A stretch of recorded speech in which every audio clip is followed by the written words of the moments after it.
বলিউডের গ্ল্যামারাস জগতে টিকে থাকার নতুন কৌশল ফাঁস করেছেন ডান্সিং কুইন নোরা ফাতেহি। জানালেন এই রূপালী পর্দার ঝলমলে দুনিয়ায় নিজের অস্তিত্বকে সবার সামনে তুলে ধরে গায়ের চামড়া মোটা করে নিয়েছেন তিনি। এখন আর কোনো অপমান, কোনো গুঞ্জন তাকে আঘাত করতে পারে না।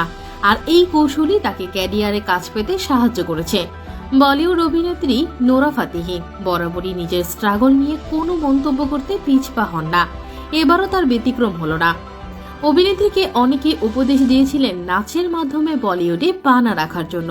নোরা নিজের কাজকে যথেষ্ট সম্মান করেন। একাধিকবার তিনি জানিয়েছিলেন কোনো কাজের সুযোগই তার কাছে ছোট নয়।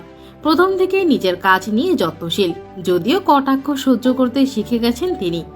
এক সাক্ষাৎকারে সম্প্রতি নোরা বলেছেন, বলিউডে টিকে থাকতে গায়ের চামড়া মোটা করে নিয়েছি। এখন যে যাই বলুক, আমার গায়ে খুব একটা লাগে না। অভিনেত্রীর পিআর টিম তাকে জানিয়েছিল তিনি যেন কোনো বড় অভিনেতাকে ডেট করেন, তাহলেই বলিউডে ভালো কাজের প্রস্তাব পাওয়া যায়। আসলে কখনো প্লাস্টিক সার্জারি, কখনো আবার বোল্ড লুক, নাচ সব মিলিয়ে সামাজিক যোগাযোগ মাধ্যমে একাধিকবার ভাইরাল হয়েছেন নোরা। পাশাপাশি ট্রোলের শিকারও হয়েছেন।